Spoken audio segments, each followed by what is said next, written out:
আমরা হালাল উপার্জনের মাধ্যমে নিজেদেরকে সমৃদ্ধ করতে পারি। আপনি বিদেশে গিয়েছেন আপনজনকে ফেলে রেখে, নিশ্চয়ই কিছু পুঁজি সংগ্রহ করে আবার দেশে ফেরার পরিকল্পনা করেছেন। কিন্তু অধিকাংশ প্রবাসীদেরকে দেখা যায় তারা যখন বিদেশ যায়, যাওয়ার সময় তাদের প্ল্যান থাকে একরকম, যাওয়ার কয়েকদিন পর তাদের প্ল্যান হয় অন্যরকম। যেমন যখন আমাদের দেশ থেকে বিদেশে যায় তখন মনটা কাঁদে দেশের জন্য, পরাণটা পড়ে খুবই খারাপ লাগে। তখন মনে করে কী জন্য আসলাম দেশে,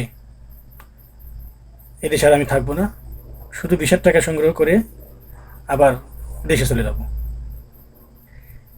এবার যখন 2-3 বছর যায়, হাতে যখন টাকা আসে, তখন চিন্তা করে দেশে যায় একটা চক্কর দিয়ে আসি। এবার সে দেশে আসে, টাকা পয়সা সে খরচ করতে থাকে। এবার যখন হাত খালি হয় তখন আবার মনে পড়ে সে বিদেশের কথা, যে এই কাঁচা কাঁচা টাকা আর কোথায় পাবো, না, আমাকে আবার যেতে হবে। এবার সে আবার বিদেশ যায়, বিদেশ যাওয়ার পরে মনটা আবার খারাপ হয়ে যায়, যে না আর ভালো লাগে না প্রথম কিছুদিন, ভালো লাগে না। কয়েকদিন পরেই মনটা যখন ভালো হয়ে যায়, এভাবে কয়েক বছর থাকে, থাকার পর আবার দেশের মায়া তার অন্তরে জমে।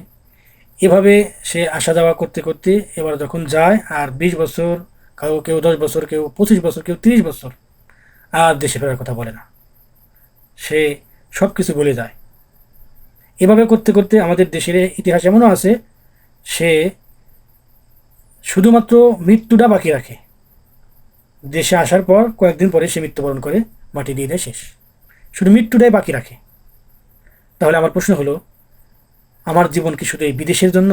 আমার জীবন কি শুধু এই নিজের পেট পূজারি করার জন্য, ফ্যামিলি পালার জন্য? আল্লাহ তাআলা কি শুধু আমাকে এই জন্যই সৃষ্টি করেছেন? আমি দুনিয়াতে কেন আসলাম?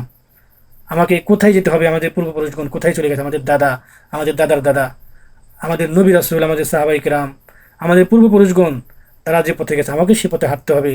তাহলে আমি আমার আমলনামার ঝুড়িতে কতটুকু আমি আমল করতে পারলাম? আমার থেকে আল্লাহ তাআলা কি চাওয়া ছিল? আমাকে আল্লাহ তাআলাকে সন্তুষ্টমূলক জীবন আল্লাহ তাআলাকে উপহার দেওয়ার কথা ছিল। আমি শুধু আমার জীবন নিয়ে, আমার ফ্যামিলি নিয়ে আমি আমার জীবন কাটিয়ে দিলাম। তাহলে আমার আখিরাত, আমরা, এ তো আমাদের আখিরাত আমি কেন ভুলে গেলাম? আল্লাহ তাআলা বলেন, ইন্নাদ দারুল আখিরাতা লাহিয়াল হায়াওয়ান, আসল লাইফ তো, আসল জীবন তো আমাদের রয়েছে সামনে, আখিরাতের জীবন, জান্নাতের জীবন।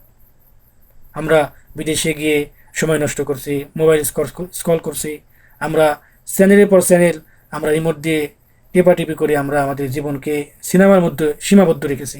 বিদেশে গিয়েও আমাদের খারাপ বন্ধুর কবলে পড়ে আমাদের দেশের অনেক মানুষ, তারা জোয়ার আসক্ত হয়ে গেছে, তারা মাদক আসক্তি হয়েছে, তারা সময় নষ্ট করে, দেশে যেরকম তারা বেদামি ছিল, ওই বিদেশেও তারা বেদামি। ওই সমস্ত মানুষ যখন আবার দেশে আসবে তারা ওই বেদামিই থাকবে, কারণ কোনো স্কিল, কোনো যোগ্যতা তারা অর্জন করতে পারেনি, যার কারণে তাদের জীবন আগে যেমনটি ছিল বিদেশ থেকে আসার পর সেমনই। তাহলে আমার বিদেশ যেয়ে কী লাভ হলো? আমার পৃথিবীতে আসার কী অর্থ হলো? সম্মানিত প্রিয়